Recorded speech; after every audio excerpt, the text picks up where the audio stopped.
안녕하세요. 뭔가 읽어주는 아저씨 시작하겠습니다. 오늘은 뼈드르 미하일로비치 도스토옙스키의 죽음의 집의 기록이라는 장편 소설인데요. 자, 시작해 볼까요? 또 상당히 긴 작품입니다. 자, 첫 번째, 죽음의 집. 우리들의 감방은 요새 끝 장벽 바로 옆에 있었다. 담장 틈새로 혹시 무엇인가 보이지 않을까 해서 신이 창조한 세상을 바라보노라면 여기서는 단지 하늘의 가장자리와 굵은 잡초가 자라고 있는 높다란 토성과 밤낮 그 위를 오가는 보초들만 볼 수 있을 것이다.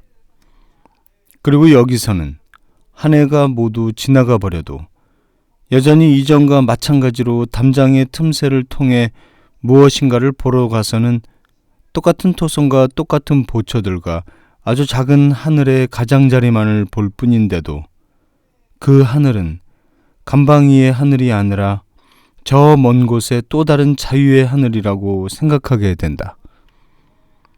200걸음 정도의 길이와 150걸음의 폭, 높다란 울타리로 둘러싸인 고르지 못한 육각형 모양의 커다란 마당, 즉 높다란 말뚝에 버팀목을 기대어 땅속 깊숙이 박아놓고 윗부분을 예리하게 잘라놓은 다음 그것을 횡목으로 단단하게 조여서 세로로 세워놓은 울타리를 상상해보라.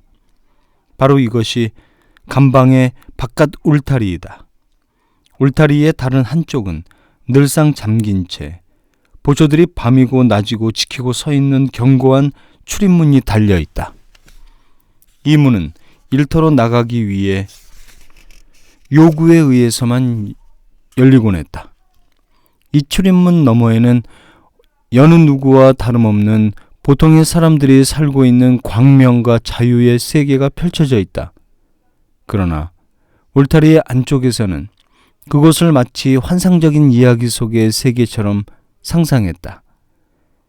이곳은 독특한 자기만의 세계를 가지고 있어서 그 어느 곳과도 더 이상 비교될 수 없었다. 그곳에는 자기만의 특별한 법칙들과 복장과 풍습과 관습 등이, 그리고 살아있으나 죽은 집이, 어느 곳에도 존재하지 않는 삶과 특별한 사람들이 있었다. 바로 이 특별한 구석의 이야기를 나는 지금 쓰기 시작하려는 것이다. 울타리 안으로 들어서게 되면 몇 개의 건물이 눈에 들어온다. 널따란 마당의 내부 양쪽 편에는 두 채의 기다란 단층 통나무 집이 펼쳐져 있다. 이곳이 바로 옥사이다. 여기서 등급별로 분류된 죄수들이 살고 있다. 그리고 울타리 깊숙한 곳에는 이와 유사한 통나무 집이 한 채 더 있다. 그것은 협동조합처럼 두 개로 나뉜 취사장이었다. 그리고 또 한 채의 건물이 있는데 같은 지붕 밑에 창고, 헛간이 자리 잡고 있었다. 그리고 텅 빈 마당의 한복판에는 평평하고 꽤 커다란 광장이 있었다. 죄수들은 아침, 점심, 저녁마다 여기서 정렬하고 가끔은 보초들이 의심스럽다고 생각할 때마다 하루에도 몇 번씩 숫자를 빨리 셀 수 있는 능력을 가진 그들의 검사와 점호를 받았다. 건물들과 울타리 사이의 주변에는 꽤 커다란 공간이 남아 있었다.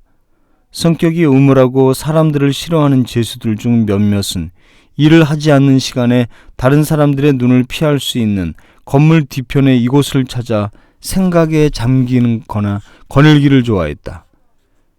이러한 산책 시간에 그들과 마주치면서 나는 그들의 침울하고 낙인 찍힌 듯한 얼굴을 바라보며 그들은 무엇을 생각하고 있을까 추측해보기도 했다. 자유시간이 되면 말뚝의 숫자를 헤아리는 것을 재미있어 하던 유영수가 있었다.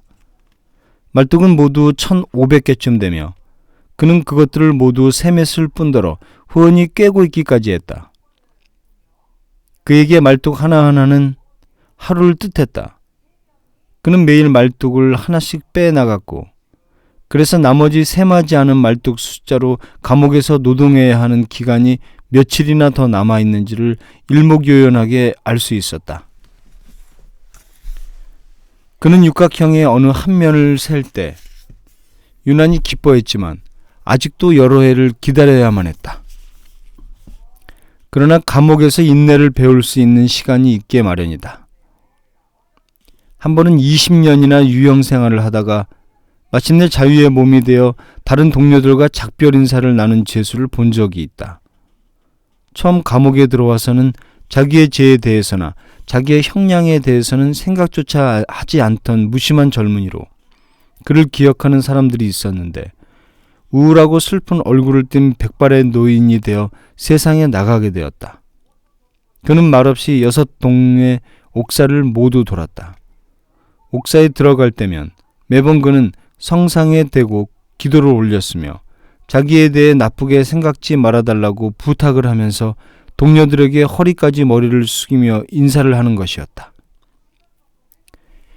기억을 더듬어 보니 예전에 어느 날인가는 시베리아의 부유한 농부였던 한 죄수가 저녁 무렵 출입문께로 불려갔던 일도 떠오른다. 그날보다 반년 정도 전에 그는 자기의 아내가 시집을 가버렸다는 소식을 접하고 너무나도 슬퍼했지만 이제는 그녀 스스로가 감옥에 와서 그를 불러내어 기꺼이 그에게 기쁨을 주었다. 2분가량 이야기를 나누자 그 둘은 이내 울음을 터뜨렸고 영원히 작별을 하고 말았다. 나는 그가 감옥으로 되돌아왔을 때 그의 얼굴을 보았다. 그렇다. 이곳에서는 인내를 배울 수 있는 것이다. 어둠이 깃들자 우리는 모두 밤새도록 빗장이 걸리는 옥사 안으로 들어갔다. 마당에서 우리의 옥사로 돌아오는 일은 내겐 언제나 괴로운 일이었다. 옥사는 유지로 만든 양초가 희미하게 비추고 있고 숨막힐 듯한 무거운 냄새로 가득 찬 길고 좁고 후텁지근한 방이었다. 지금 생각해보면 어떻게 내가 이곳에서 10여 년을 살아왔는지 이해할 수가 없다. 평상 위에 나의 몫이란 3장의 판자뿐이었다. 그렇지만 이것이 나의 모든 공간이었다. 이 방 안의 평상에서만도 30명이 자리를 잡고 있었는데 겨울에는 일찍 빗장을 지르는 까닭에 모두들 잠들 때까지 4시간이나 기다려야만 했다. 하지만 그 전까지는 웅성거리는 시끄러운 소리와 웃음, 욕설, 쇠사슬 소리, 악취와 그을음, 삭바람 머리들과 낙인 찍힌 얼굴들, 남루한 의복, 이 모든 것이 욕설과 혹평의 대상이 되곤 했다. 그렇다. 인간은 불멸이다. 인간은 모든 것에 익숙해질 수 있는 존재이며 나는 이것이 인간에 대한 가장 훌륭한 정의라고 생각한다. 모두 250명 정도가 이 감옥에 수용되어 있었다. 항상 거의 이 숫자를 유지하고 있었다. 새로운 죄수들이 도착하면 다른 죄수들은 형기를 마치거나 죽어갔다. 여기에는 별의별 종류의 사람들이 다 모여 있었다. 생각해보니 여기서는 러시아의 모든 현, 모든 지방이 각기 자신의 대표자들을 갖고 있는 것 같았다. 이민족들도 있었고 심지어 카프카즈의 산간 지방에서 유영 온 사람들도 덜어 있었다. 이 사람들은 모두 범죄의 정도에 따라, 즉 범죄에 따른 형기의 횟수에 따라 분류되었는데 여기에는 자기의 대표자를 가지지 않는 그런 범죄는 존재하지 않는다는 점을 염두에 두어야 한다. 여기서 감옥 생활을 하는 유형수의 대부분은 공민권의 유형수로 나와 있는 부류였다. 가로치고 죄수들 스스로는 이것을 천진하게도 중죄수라고 발음하였다. 가로 닫고. 이들은 모든 권리를 완전히 박탈당한 상태로 사회로부터 외떨어져 있었으며 그 버려짐을 영원히 증명하기 위해 얼굴에 낙인까지 찍힌 죄수들이었다. 그들은 8년에서 12년까지의 징역에 처해지며 그 다음에는 유형 이주민으로서 시베리아 각지에 보내지곤 했다. 그리고 대개 러시아의 군 죄수 중대처럼 권리를 박탈당하지 않은 상태인 군 신분의 죄수들도 있었는데 그들은 단기간으로 유형되곤 했다. 형기를 마치면 그들은 처음 끌려왔던 그곳, 시베리아 전선대대에 다시 병사로 복귀했다. 그들 중 다수는 거의 모두가 또다시 저지르는 중범죄 때문에 곧이어 되돌아오곤 했지만 이런 경우 이미 형기는 단기가 아니라 20년으로 불어났다. 이러한 계층은 단골 손님이라고 불렸다. 그러나 이 단골 손님도 아직 모든 권리를 완전히 박탈당한 상태는 아니다. 마지막으로 가장 무서운 죄수들로 주로 군인이며 꽤 많은 숫자를 차지하고 있는 특수한 부류가 아직 하나 더 있다. 그것은 특별분과라고 불렸다. 죄수들은 러시아의 전역에서 유영왔는데 그들은 스스로 자신들을 무기 유영수로 생각했으며 강제노동의 형기도 알지 못했다. 법에 따르면 그들은 남보다 2~3배는 더 많은 노역을 해야만 했다. 그들은 앞으로 시베리아의 가장 고된 강제노동 수용소가 생길 때까지 이 감옥에서 지내야 했다. 그들은 다른 죄수들에게 너희에게는 형기가 있지만 우리는 징역만을 따라간다고 말하곤 했다. 훗날 나는 이 제도뿐만 아니라 이외에도 우리 요새에 있던 공민권 제도 역시 폐지되었다는 것을 듣게 되었다. 단지 일반 군 죄수 중대 하나만이 운영되고 있다는 것과 함께 물론 관리들도 이러한 새 제도와 함께 경질되었으리라. 그러므로 아마도 나는 이미 지나가버린 흘러가버린 옛일을 쓰고 있는 것이리라. 이것은 이미 오래전의 일이다. 마치 꿈속에서처럼 나는 지금 이 모든 것을 꿈꾼다. 내가 감옥에 들어가던 때가 기억난다. 10월의 어느 저녁 무렵 이미 땅거미가 지고 있었다. 사람들은 일터에서 돌아와 검사받을 준비를 하고 있었고 코스염을 기른 하사관 한 명이 마침내 내가 몇 해를 보내야 하고 실제로 내가 체험하지 않았다면 상상조차 할 수 없었을 그런 감각을 가져다주는 이 이상한 집의 문을 열어주었다. 나는 유형살이를 해야 할 10년 동안 결코 한 번도, 결코 1분도 나 혼자 있을 수 없다는 가공스럽고 고통스러운 사실을 조금도 상상할 수가 없었던 것이다. 일터에서는 항상 감시병의 눈길 아래, 옥사에서는 200여 명의 동료들과 함께 있어서 결코 한 번도 혼자가 아니었던 것이다. 그렇지만 나는 오직 이 일에만 길들여져야 하는 것이었을까? 이곳에는 우발적인 살인범과 계획적인 살인범, 도둑들과 도둑의 두목들이 있었다. 단순한 소매치기들과 날치기를 하거나 패거리로 몰려다니며 돈을 터는 기업가 같은 불황자들도 있었고 무슨 죄를 지어 이곳에 오게 되었는지 단정을 내리기가 곤란한 그런 사람들도 있었다. 그렇지만 사람들은 모두 제각기 전날의 치기로 인해 나타나는 중독과 같은 음산하고 고통스러운 자기만의 이야기들이 있게 마련이었다. 대개는 자기의 과거에 대해서 입을 다물고 별로 이야기하는 것을 좋아하지 않으며 그 흘러가 버린 일에 대해서는 생각지 않으려는 모습이 역력했다. 나는 그들 중에서 내가 할 수 있을 정도로 결코 한 번도 양심의 질책을 받아본 적이 없고 생각에조차 잠긴 적이 없는 유쾌한 살인범도 있다는 것을 알고 있었다. 그러나 얼굴에는 그늘이 져 있고 거의 늘상 말이 없는 사람들도 있었다. 보통 자기 인생에 관해 말하는 사람은 드물었고 그래서 호기심 역시 유행이 아니었으며 그것은 습관이 되지 못해 받아들여지지 않았다. 이따금씩 누군가가 무료함 때문에 말을 하면 모를까. 다른 사람들은 냉담하고 음울하게 듣고만 있을 뿐이었다. 여기서는 어느 누구도 다른 사람을 놀라게 할 수 없었다. 그래도 우리는 읽고 쓸 수 있는 사람이라고. 가끔 그들은 이렇게 어떤 이상스러운 자기 만족감 속에서 말을 하곤 했다. 어느 날 술에 취한 한 강도가 가로 열고 유형 생활 중에도 이따금 술을 마실 수 있었다. 가로 닫고 어떻게 자기가 5살 난 어린아이를 참살했으며 처음에 어떻게 장난감을 가지고 꼬드겼고 어딘가에 빈 헛간으로 끌고 가서 거기서 어떻게 죽였는가를 말하기 시작했다. 이때까지 그의 농담에 웃고 있던 옥사의 모든 사람들이 마치 한 사람이 그러듯 이구동성으로 고함을 치자 이 강도도 입을 다물고 말았는데 전 옥사가 소리치기 시작한 것은 분노 때문이 아니라 그런 이야기는 말할 필요가 없을 뿐만 아니라 용납되지 않았기 때문이다. 그런데 사실 이 강도는 비유적인 의미에서가 아니라 글자 그대로의 의미로 실제로 읽고 쓸 수 있는 사람이었다는 것을 알게 되었다.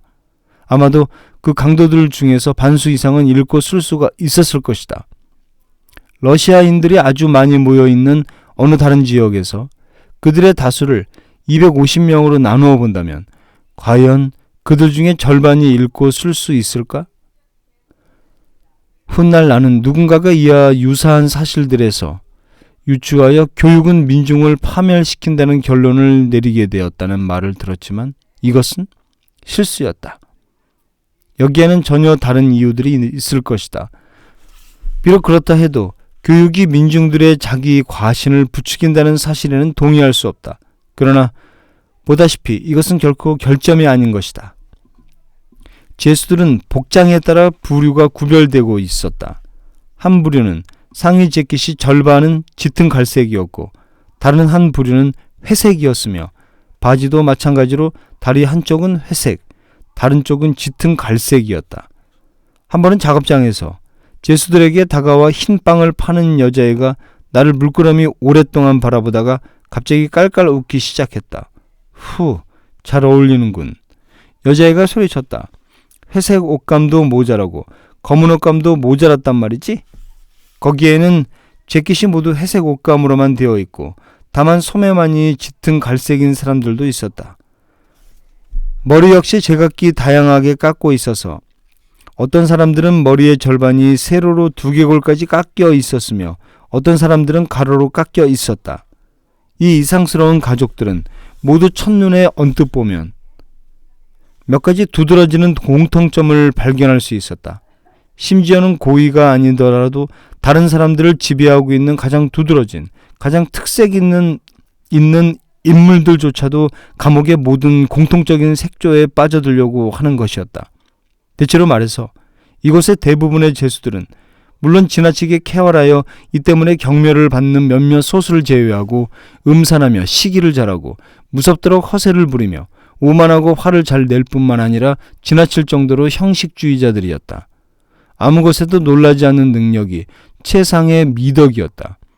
모든 사람들은 어떻게 자기의 체면을 지키는가에만 열중해 있었다. 그러나 심심치 않게 가장 오만불손한 모습이 정광석화처럼 빠르게 제일 소심한 표정으로 바뀌었다. 정말로 강한 사람들이 몇몇은 있었다. 그들은 우직하고 젠체를 하지 않았다. 그러나 이상한 일이다. 이렇게 강한 사람들 중에서도 거의 병적이라 할 정도로 극히 허세를 부리는 사람들이 있으니 말이다. 대개 허세와 체면이 제일 중요시된다. 대다수는 타락했고 아주 비열해지곤 했다. 거짓 소문과 험담이 그칠 새가 없었고 그래서 이곳은 칠흑 같은 어둠의 지옥이었다. 그러나 감옥 내부의 규칙이나 받아들여지고 있는 습관에 대항할 수 있는 사람들은 아무도 없었다. 모든 죄수들이 여기에 복종하고 있었던 것이다. 아주 독특한 성격을 지니고 있어서 어렵사리 애를 써서 복종을 하는 사람들도 있곤 했는데 어쨌든 모두들 복종하고 있었다. 감옥에는 너무나 도에 지나치게 행동을 하고 멋대로 굴 수 있는 생활에서부터 너무나 틀에 박힌 듯한 곳으로 불쑥 뛰쳐들어왔기 때문에 궁극에는 죄를 저지른 사람은 자기가 아니라고 생각하며 자기 자신도 왜 그런지를 모르면서 혼미함과 망연자실 속에 빠져있는 사람들도 들어오곤 했다. 이것은 종종 극도로 자극된 허세 때문이었다. 그러나 감옥에 오기 전까지는 온 도시와 마을의 공포의 대상이었던 그런 사람들도 이곳에서는 이내 길들여지곤 했다. 신출내기도 주위를 한번 살펴보고는 자기가 처한 곳이 그리 만만한 곳이 아니며 이곳에서는 이미 아무도 놀라게 할 수 없다는 것을 눈치채고 눈에 띄지 않게 수그러들어 공통의 색조에 빠져드는 것이다. 이 공통의 색조는 겉보기에 감옥의 모든 거주자들에게 스며있는 어떤 독특하고 고유한 가치로 이루어져 있었다. 사실을 정확히 말한다면 유영수나 기결수라는 호칭은 어떤 관등, 그렇다. 존경스러운 관등이었던 것이다.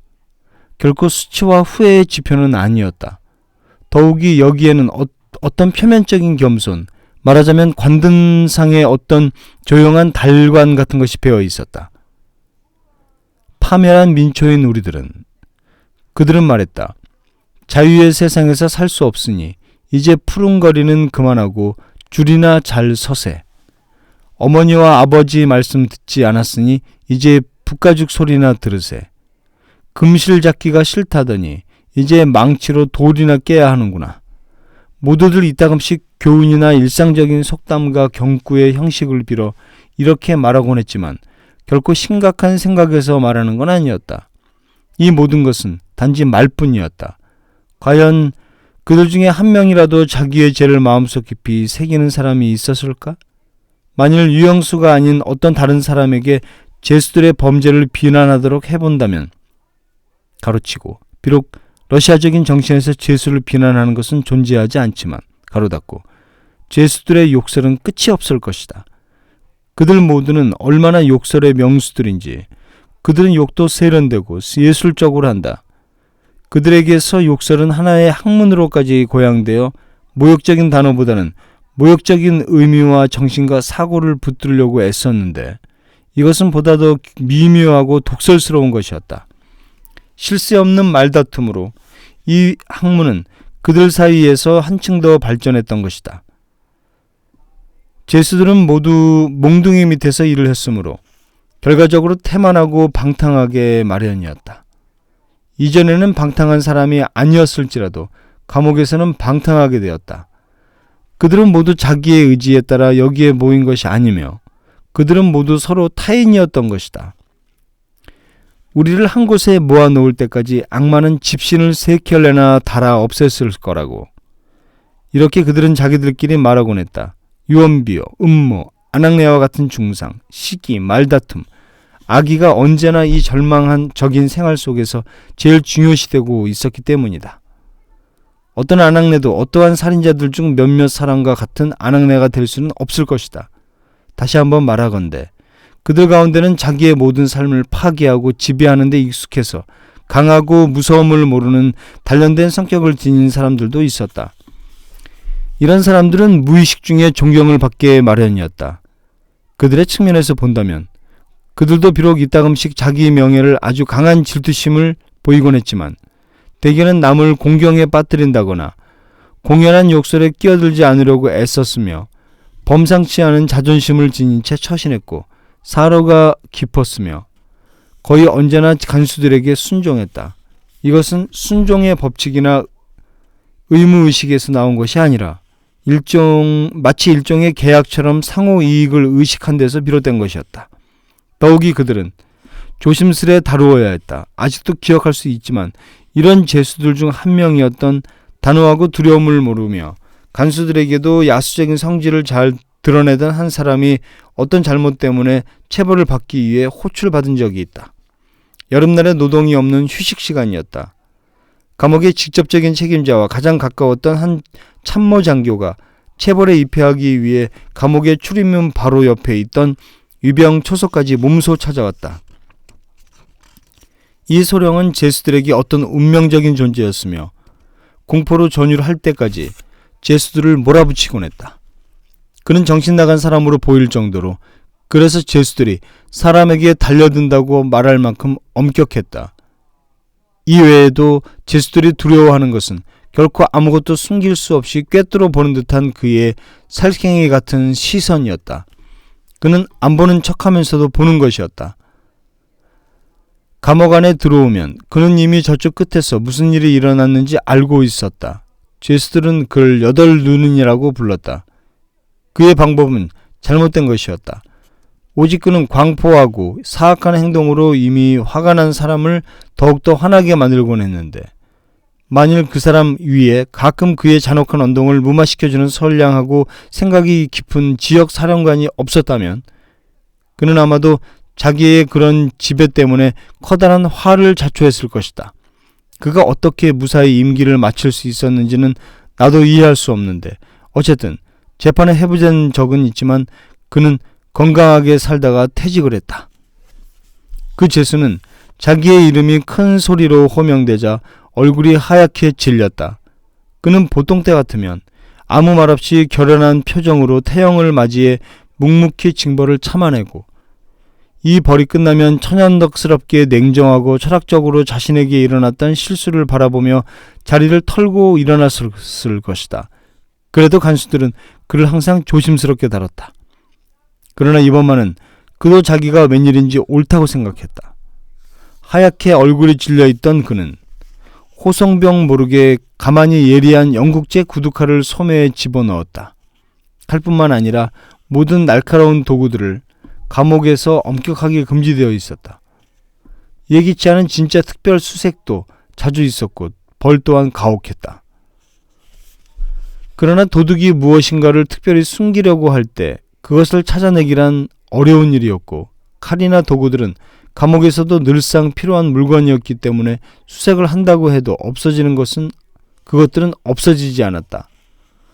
설령 빼앗긴다 해도 즉시 새 것이 생기곤 했다. 감옥의 죄수들은 모두 울타리로 달려가 마음을 진정시키고 말뚝 틈새로 바라보기 시작했다. 이번에는 페트로프가 태형을 받지 않으려고 있었고 소령에게도 마지막 순간이 도래했다는 것을 모두 죄수들은 알고 있었다. 그러나 제일 결정적인 순간에 우리의 소령은 다른 장교에게 태형의 집행을 위임하며 마차를 타고 자리를 떠나버렸다. 그 후에 죄수들은 신이 구해주셨다고 말하곤 했다. 페트로프는 아주 조용히 체벌을 견디어냈다. 소령이 사라지자 그의 두려움도 사라졌던 것이다. 죄수는 어느 정도까지는 순종적이고 길들여지지만 넘지 말아야 할 한계도 있는 것이다. 그런데 이러한 끈질김과 참을성 없는 이상스러운 감정의 폭발보다 더 호기심을 끄는 것은 있을 수 없다. 사람은 흔히 몇 년씩 참고 굴복하며 가장 가혹한 체벌을 이겨내지만 갑자기 어떤 사소하고 하찮은 거의 아무것도 아닌 일에 폭발하는 법이다. 다른 관점에서 본다면 그를 미친 사람이라고도 부를 수 있겠다. 실제로 그래서 일을 저지르기도 하니까 말이다. 이미 말했지만 몇 해가 흐르는 동안 나는 이러한 사람들의 틈바구니 속에서 조그마한 참회의 징후나 자신의 죄에 대한 고통스러운 생각들을 조금도 찾아볼 수 없었으며 오히려 그들의 대부분이 마음속으로 자기가 완전히 옳다고 생각하고 있다는 것을 알게 되었다. 이것은 사실이다. 물론 대부분의 경우 허세, 악질적인 예들, 대담성, 잘못된 수치감이 그 원인이긴 하지만 다른 측면에서 본다면 누가 이 파멸해가는 사람들의 마음속 깊은 곳을 헤아려 그들에게 숨겨져 있는 모든 세상의 비밀을 읽었다고 말할 수 있겠는가? 그러나 몇 해 동안에 누군가 이러한 사람들의 마음속에서 그들 내부의 고독과 고통을 증명할 수 있는 어떤 특징을 포착하고 이해하고 눈치챌 수도 있지만 이러한 것은 결코 존재하지도 않는다. 그렇다. 범죄라는 것은 이미 준비되고 주어진 관점에서 본다면 이해할 수 없을 듯 싶다. 범죄의 철학은 보통 생각하는 것보다 좀 어려운 것이다. 물론 감옥이나 강제 노동과 같은 제도가 범죄자를 교화시키는 것은 아니다. 이러한 것들은 단지 범죄자를 벌하고 평온한 사회를 향후에 있을 죄인의 음모로부터 안전하게 할 뿐이다. 감옥의 죄수에게 가장 힘든 강제 노동은 오히려 증오와 금지된 향락에 대한 욕망과 무서운 경솔함을 부추기는 역할을 할 뿐이다. 그리고 단호히 확신컨대 그 유명한 독방제도도 단지 위선적이고 기만적이며 표면적인 목적만을 달성할 뿐이다. 이 제도는 사람에게서 생명의 즙을 짜내고 영혼을 소진케 하여 영혼을 나약하고 놀라게 만든 다음 반쯤 미치광이가 된 바짝 마른 미라를 교화와 참회의 본보기로 보여주는 것에 불과하다. 물론 사회에 대항했던 죄수는 사회를 증오하고 거의 언제나 자기가 옳다고 생각하며 잘못한 것은 사회라고 여긴다. 더욱이 그는 이미 사회로부터 형벌을 받았기 때문에 이를 통해 자신은 거의 정화되었고 빚을 갚았다고 생각한다. 이러한 관점에서 본다면 마침내 죄수가 자신을 정당화하고 있는 것은 아닌가 하는 판단도 가능하다. 그러나 이렇듯 모든 가능한 관점에도 불구하고 사람이면 누구나 어느 곳에서나 항상 모든 가능한 법률에 따라 세상의 태초에서부터 두말할 것도 없는 범죄로 간주되며 인간이 인간으로 남아있을 그때까지도 그렇게 간주될 수 있는 범죄가 존재한다는 것에는 동의할 것이다. 가장 무섭고 가장 자연에 거스른 행위와 더욱 터무니없는 살인에 관한 이야기를 어린애처럼 천진한 웃음을 지으며 참지 못해 말하는 것을 들었던 곳은 감옥뿐이다. 특히 아버지를 죽인 살인자의 기억이 나의 내리에서 떠나지 않는다. 귀족 출신이었던 그는 어디선가 근무를 하다가 60이나 되는 자기 아버지 집에서 탕자처럼 살고 있었다. 그는 품행이 아주 방탕해서 빚더미에 올라앉고 말았다. 아버지도 그를 붙들고 설득했지만 아버지에게는 집도 있고 농장도 있으며 돈도 많아 보였기 때문에 아들은 유산이 탐나 아버지를 살해했던 것이다. 이 범행은 한 달 만에 들통이 나버렸다. 자기 아버지가 알리지도 않은 채 어디론가 사라졌다고 살인자 자신이 경찰에 신고를 했던 것이다.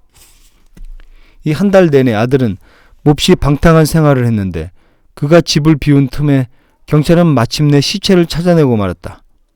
마당에는 더러운 시궁창을 판자로 덮은 하수도가 마당의 길이만큼 길게 지나가고 있었다. 시체는 이 하수도에 버려져 있었다. 단정한 옷차림에 잘린 잿빛 머리는 몸통 쪽에 붙어 있었고 머리 밑에는 살인자가 베개를 받쳐놓았다. 그는 자백을 하지 않았다. 그러나 귀족의 신분과 관직을 박탈당했고 20년의 징역이 선고되었다. 나와 함께 사는 동안 줄곧 그는 괜찮은 사람이었고 쾌활한 영혼을 지니고 있었는데 절대 바보는 아니라고 해도 극히 무분별하고 경솔하며 판단력이 없는 사람이었다. 나는 결코 한 번도 그에게서 어떤 특별한 잔혹성을 발견하지 못했다. 죄수들은 죄 때문이 아니라 그런 일은 전혀 없었지만 오히려 멍청한 행동 때문에 그가 처신을 잘하지 못하기 때문에 그를 경멸했다. 말을 하다가도 그는 이따금 자기의 아버지를 떠올렸다. 한 번은 나와 그들의 가게에 내려오는 건강한 체격에 관해 이야기를 나누다 말고 이렇게 덧붙이는 것이었다. 우리 아버지는 죽을 때까지 한 번도 병 때문에 아프다고 하소연한 적이 없는 사람이었지. 이러한 금수 같은 무감각은 가당치도 않은 말이라. 이것은 기이한 현상이나 다름없다. 이것은 어떤 배합의 결합이나 아직 과학에도 알려지지 않은 어떤 육체적, 도덕적 불구 때문이지 단순한 범죄는 아닌 것 같다. 나는 이러한 범죄를 믿을 수 없을 것 같았다. 그러나 그의 이력의 모든 상세한 부분을 알고 있던 그와 같은 도시 출신 사람들은 내게 사건의 전말을 이야기해 주었다. 믿지 않는 것이 불가능하리만큼 명백한 그런 사실들이었다. 죄수들은 어느 날 밤 꿈속에서 그가 소리치는 것을 들었다. 저놈 잡아라, 잡아. 저놈의 머리를 베라. 머리를. 죄수들도 거의 모두가 밤새도록 말을 짓거렸고 헛소리를 해댔다. 욕설과 도둑들의 은어와 칼과 도끼가 헛소리를 하는 그들의 혓바닥에 제일 자주 오르내렸다. 우리는 학대받는 사람이다. 그들이 말했다. 우리는 매맞은 내장을 가져서 그렇게 밤마다 소리치는 것이다. 관급 공사를 위한 노동은 과제가 아니라 의무였다. 죄수는 자기가 맡은 일을 하거나 규칙에 정해진 노역 시간을 끝내고서야 감옥으로 돌아왔다. 모두들 노역을 증오했다. 자기 자신의 모든 지혜와 생각을 바칠 수 있는 특별하고 독특한 일이 없다면 감옥 속의 인간은 정말이지 살 수가 없을 것이다. 결국 성숙하며 강하게 살아왔고 또한 살기를 바라며 강제로 사회와 정상적인 삶에서 격리되어 이곳으로 끌려와 한 무리가 된 이 모든 민중들은 무슨 방법으로 정상적이며 규칙적으로 자기의 자유와 기호를 가지고 여기서 눌러 살 수가 있을까? 오히려 이곳에서는 무의도식 때문에 그들의 마음속에 이전에 지니고 있지도 않던 개념인 범죄적인 특성이 자라날지도 모른다. 노동이 없고 합법적이며 정상적인 소유물이 없다면 인간은 생존할 수 없으며 타락하고 동물로 변하고 말 것이다. 그래서 감옥의 모든 죄수들은 자연적인 요구와 자기 보존의 감정 때문에 자기의 일과 기능을 가지게 된다. 길고 긴 여름날에는 거의 모든 죄수들이 관급 공사를 위한 노역에 충원된다. 그 짧은 밤은 겨우 잠을 자는 시간에 불과하다. 그러나 겨울철에 죄수들은 규정에 따라 해가 지자마자 감옥 속에 갇혀 있어야만 했다. 이 길고 지루한 겨울밤의 시간 동안에 무엇을 해야 했을까? 그래서 거의 모든 옥사는 금지에도 불구하고 거대한 작업장으로 바뀌는 것이다. 본래 작업과 일이 금지되어 있는 것은 아니었다. 그러나 감옥에서 도구들을 개인적으로 소유하는 것은 엄금하고 있었는데 그래도 이것들이 없었다면 일은 불가능했으리라. 그러나 너무들 소리 없이 일을 하니까 간수들은 웬만한 경우가 아니면 이것들을 대수롭지 않게 보아 넘겨주곤 했다. 죄수들 중 많은 사람들은 아무것도 모른 채 감옥에 오게 되지만 다른 사람들에게 배워서 뒤에는 출렁한 장인이 되어 세상에 나가곤 했다. 여기엔 장화공도, 단화공도, 재봉사도, 목수도, 열쇠공도, 제단공도, 도금사도 있었다. 이 사이 붐시제인이라는 유대인도 한 명 있었는데 그는 보석공이면서 동시에 고리대금업자였다. 그들은 모두 열심히 일을 해서 꽃배기가 동전 하나라도 더 벌려고 했다. 작업의 주문은 도시에서 얻어왔다. 돈은 주저된 자유였으며 그래서 자유를 완전히 박탈당한 사람에게 돈은 10배나 더 귀중한 것이었다. 만일 돈이 주머니에서 짤랑짤랑 소리를 내기만 해도 비록 그것을 쓸 수는 없지만 벌써 반 이상이나 위로를 받게 되는 것이다. 그러나 돈은 언제 어디서나 쓸 수 있었으며 더욱이 금단의 열매는 2배나 달콤한 법이었다. 감옥에서도 술을 구할 수 있었으니까 말이다. 파이프 담배도 아주 엄격하게 금지되어 있었지만 모두들 그것을 피우고 있었다. 돈과 담배는 괴혈병과 그 밖에 다른 질병으로부터 죄수들을 구해주었다. 일도 그들을 범죄로부터 구해주었다. 일이 없었다면 죄수들은 유리병 속의 거미처럼 서로가 서로를 잡아먹었을지도 모른다. 그럼에도 불구하고 일도 돈도 모두 금지되어 있었다. 가끔 밤중에 갑작스레 수색을 벌여 금지된 모든 것을 압수하기도 하는데 돈은 아무리 숨기려고 애쓰는데도 불구하고 가끔 검사관에게 발각되기도 한다. 그들이 돈을 저축하지 않고서 곧바로 술을 마셔버리는 이유의 일부분은 바로 여기에 있다. 바로 이 때문에 감옥에 술을 공급하기도 하지만 말이다. 일단 수색이 끝나면 잘못이 있는 사람들은 자기의 모든 재산을 빼앗김과 동시에 가혹한 벌을 받았다. 그러나 수색이 끝나자마자 부족한 물품들은 즉시 보충되었고 새로운 물건들도 지체 없이 준비되었으므로 모든 것은 이전과 다름없었다. 간수들도 이것을 알고 있었고 그러한 생활이 베수비우스 화산 옆에 거주하는 생활과 다름없다고 해도 죄수들은 벌에 대해 불만을 터뜨리지는 않았다. 기술이 없는 사람들은 다른 방법을 생각해냈다. 아주 독창적인 방법들로 예를 들어 넘겨다 파는 전매 같은 것으로 감옥의 울타리 바깥에서는 사고 파는 것뿐만 아니라 그 어느 누구도 그게 물건이라고 생각되지 않을 그런 물건들까지도 팔아먹곤 했다. 그러나 강제 노역은 무척이나 참혹했기 때문에 여러 가지 궁리를 짜내야만 했다. 버리기 직전에 걸레도 값이 매겨져 있었으며 또 어떤 일에도 쓸모도 있었다. 그러한 궁핍 때문에 감옥에서는 돈도 바깥 세상과 완전히 다른 가치를 가지고 있었다. 크고 복잡한 일에 대해서도 푼돈만을 지불했다. 몇몇 사람들은 고리대금업을 생각해내어 재미를 보고 있었는데 돈을 낭비했거나 다 써버린 죄수는 자기의 마지막 물건까지 고리대금업자에게 가지고 와서는 그로부터 엄청난 이자를 대가로 몇 개의 동전을 받아 가는 것이었다. 만일 기한 내에 그가 이 물건을 되찾아가지 않으면 고리대금업자들은 이것을 무정하게도 지체 없이 팔아버리는 것이었다. 고리대금업은 가끔 검사를 받는 관품급까지도 이를테면 지속된 속내의와 장화 등등 한순간도 모든 죄수에게는 없어서는 안 될 그런 물건까지도 저당 잡을 만큼 번성했다. 그러나 이러한 물건들을 저당 잡힐 때에는 예기치 못했던 것은 아니지만 뜻밖의 다른 일이 벌어지기도 했다. 저당을 잡히고 돈을 받은 사람이 더 이상 아무 말도 없이 즉시 감옥의 관리와 제일 가까운 고참 하사관에게로 달려가 검사 대상인 관구품을 저당 잡혔다고 보고해버리면 이들은 상급자에게 신고도 하지 않고 곧바로 고리대금업자에게서 물건을 물건을 되찾아다 주는 것이었다. 재미있는 것은 고리대금업자는 잠자코 얼굴만 찌푸릴 뿐 마치 응당 그래야 하는 것처럼 자기 자신은 이미 그렇게 될 것을 기다리고 있었다는 듯이 되돌려주는 것이었다. 아마도 그는 자신도 저당 잡힌 사람의 입장이 된다면 그렇게 할 수밖에 없으리라고 스스로도 자인하는 모양이었다. 그래서 만일 나중에라도 상대방에게 욕설을 퍼붓는다면 그것은 어떤 악의에서라기보다는 단지 나중에 후회하지 않기 위해 그러는 것이리라.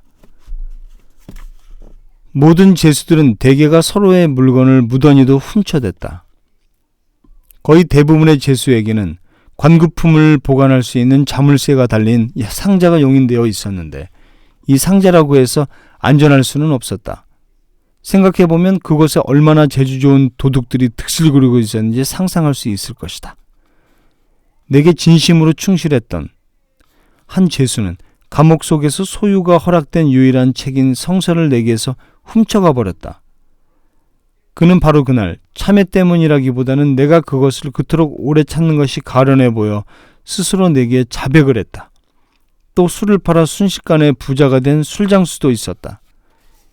이 사람에 관해서는 언젠가 상세히 말하겠지만 그것은 정말 주목거리였다. 감옥에는 밀수 때문에 들어온 사람들이 많았고 그러므로 호위병들의 감시 속에서도 어떻게 해서든지 감옥으로 술을 들여오는 것은 그리 놀랄 만한 일이 못 되었다. 그런데 밀매는 성격상 어떤 독특한 범죄였다. 밀매업자들에게 돈이나 이익 같은 것은 2차적인 역할을 하며 부차적인 입장에 있다는 것을 상상할 수는 있겠는가. 그런데 실상은 이렇다. 밀매업자는 정열과 소명에 따라 그 일을 했다. 이것은 시인의 한 편린을 보여준다. 그는 모든 것을 무릅쓰고 아주 위험한 곳으로 다가가서는 꾀를 쓰고 궁리하다가 궁지에서 벗어났다. 가끔은 어떤 영감에 따라 행동하기도 한다. 이것은 마치 카드놀이 같은 강렬함을 가진 정열이다. 나는 감옥에서 몸집은 아주 거대하지만 어떻게 그가 감옥에 들어오게 되었는지 상상할 수 없을 정도로 얌전하고 조용하며 온화한 한 죄수를 알고 있었다. 그는 감옥에 들어와 사는 동안 내내 한 번도 남과 다툰 적이 없을 만큼 악의가 없고 부침성이 좋은 사람이었다. 그는 서부의 국경에서 밀수를 하다가 잡혀왔는데 여기서도 참지를 못하고 술을 들여오기 시작했다. 이 때문에 그는 몇 차례나 징벌을 당했고 그가 또 얼마나 매를 무서워했는지 사실 술을 몰래 들여오는 일 자체는 그에게 하찮은 수입을 올려줄 따름이었고 이를 통해 부자가 되는 것은 오로지 극단 주인일 뿐이었다. 이 기인은 예수를 위한 예수를 사랑했던 것이다. 그는 아낙네들처럼 울기를 잘했고 벌을 받고 난 뒤에는 수차례나 밀매를 하지 않겠다고 맹세하고 또 맹세했다. 용기를 내서 그는 한 달 내내 자기를 이겨내기도 했지만 결국에는 자제를 하지 못하고 마는 것이었다. 이 사람 덕분에 감옥에서도 술은 궁핍하지 않았다. 마지막으로 또 한 가지, 죄수들을 부유하게 만드는 것은 아니었지만 지속적인 혜택을 가져다주는 수입이 있었다. 그것은 의연품이었다. 우리 사회의 상류 계급은 상인들과 서민들과 민중들이 얼마나 불행한 사람들에게 마음을 쓰는지 모르고 있다. 의연품은 그치지 않고 거의 항상 들어왔는데 금품은 아주 드물었고 빵과 흰 설탕빵, 둥근빵이 주류를 이루고 있었다. 마치 도처에서 죄수들에게 보내오는 이러한 의연품이 없었다면 기결수보다도 훨씬 엄격한 통제를 받고 있던 미결수는 지내기가 더 어려웠을 것이다. 의연품은 죄수들에게 종교의식처럼 고루 배분되었다. 모든 죄수들에게 부족하기는 했지만 둥근빵을 때로는 6등분으로 잘라 모든 죄수들이 반드시 자기 몫의 조각은 받을 수 있었다. 처음으로 의연금을 받던 날이 기억난다. 내가 감옥에 도착한 지 얼마 되지 않은 때였다. 나는 오전 작업을 마치고 호송병과 함께 혼자서 감옥으로 돌아가고 있었다.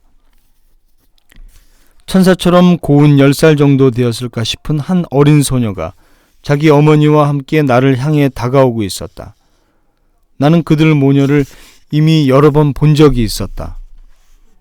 어머니는 병사의 아내였던 과부였다. 젊은 병사였던 그 여자의 남편은 재판 계류 중 한 병원의 제수병동에서 죽었는데 바로 그때 나는 그곳에 환자로 누워 있었다. 그 아내와 딸은 남편에게 작별 인사를 구하러 와서는 두 사람 다 서럽게 흐느껴 울고 있는 것이었다. 나를 보자 어린 소녀는 얼굴을 붉혔고 자기 어머니에게 무언가를 소곤거리자 어머니는 멈춰서서 보따리 속에 있는 4분의 1짜리 꽃베이가를 찾아내 소녀에게 주었다. 그러자 소녀는 내 뒤를 불이 나게 쫓아와서는 불행한 아저씨, 그리스도를 위해 한 푼 받으세요라고 내 앞으로 달려와 동전을 내 손에 쥐어주며 외쳤다. 내가 꽃베이가를 받자 소녀는 무척이나 흡족해하며 어머니에게로 돌아갔다. 나는 이 꽃베이가 동전을 오래도록 소중히 품에 간직하고 있었다. 자, 여기까지 첫 번째 죽음의 집의 기록 중에서 첫 번째 제목이요. 죽음의 집이었습니다. 그리고 다음 차례는요. 제목이 첫인상. 그것은 또 다음 시간에 또 즐겁게 읽어드리도록 하겠습니다. 지금까지 뭔가 읽어주는 아저씨였습니다. 감사합니다.